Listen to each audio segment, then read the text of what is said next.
Ito, mayroon tayong tanggap na Epson L3216. Ayan, parang Epson L3210 din to. Same din ng driver, same din ng receiver. Yung nagtatanong, minsan kasi receiver na ginagamit, L3210, same lang po sila. Ayan, ipapakita ko sa inyo saan nyo ilalagay yung L3216 pag nasa receiver na kayo. Ayan, blinking siya. Ngayon, titingnan natin sa driver. Halimbawa, Windows 10 kayo, search nyo dyan yung printers and drivers or the printers and scanner. Pero ito kasi Windows 7 kasi gamit ko, may shortcut na dito tayo pupunta. Ayan. Tapos meron din ito yung driver niya. Ayan, titingnan natin, right click, tapos printing preferences, maintenance. Pag wala po kayong maintenance, ibig sabihin hindi po naka-install yung printer. Install nyo po. Paano po ma-install yung driver? Download po kayo sa Google, search nyo lang yung model ng printer nyo, tapos download nyo. Ayan, tapos i-status tayo. Ayan. Ayan, service required. Marami na po kayong na-print at saka yung malakas kayo siguro mag-cleaning, head cleaning, power cleaning, yan. Kaya yan, napupuno yan. Kaya ang gagawin natin para masiro yan, mawala yan, re-reset natin, gagamit tayo ng resetter tools. Yan, okay nyo na yan. Tapos, titingnan nyo po kasi siyempre nag-error ng service required, nag-blinking. Baka mayroon kayong pending na piniprint. Right-click nyo, titingnan nyo ano yung piniprint nyo.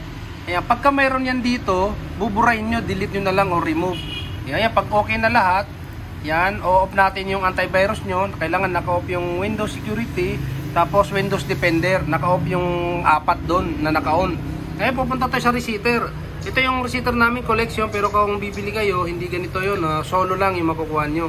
Halimbawa, ito yung lalabas na receiver. Ayan, ito siya. Ngayon, re-reseta natin.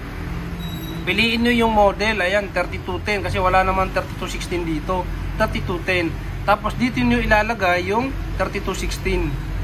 Ayan, pipili natin. Ayan, wala talaga, 3210 talaga yung nakalagay. Kaya yan, sisilik nyo yan. Parehas naman po yan. Ayan, pupunta tayo sa Wisting Pad. Yan yung napuno kasi, nag 100% yan, sigurado. Click nyo yan, check nyo to. Tapos, pwede nyo yung i-check kung 100% na nga, kaya nag-e-error, nagbo-blinking. Kaya yan, kung makikita nyo, ito yung max. Tapos yun, 100%. Ayan, ito naman sa baba, 1.3 yung max. Ayan, no? Kaya talagang mag-e-error yan, mag-blinking, mag-stop, mag-scan, photocopy, print.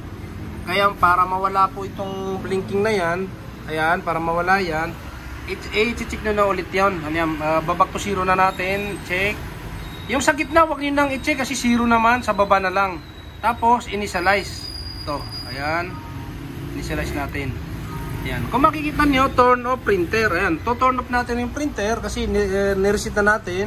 Ayan, off natin. Ayan. Ayan. Pag off nyo po, talagang wala ng ilaw, on nyo ulit. Makikita nyo, wala na po yung blinking na yan. Ayan, nareset na siya. Ayan, ganun lang pong mag-reset ng ganitong printer. Pero kung halimbawa po ay mayroon po kayong resetter, wag niyo pong kalimutan bago niyo po i-open yung receiver nyo, turn off niyo muna yung Windows Security, tapos virus and threat, tapos mayroon doon manage settings, pasok kayo doon, mayroon doon 4 na naka-on, yung protection at saka yung tamper protection, yan, i-off niyo po yun. Kaya yun, ganun lang po mag-reset. Maraming salamat, wag niyo pong kalimutan i-like, i-share yung video natin.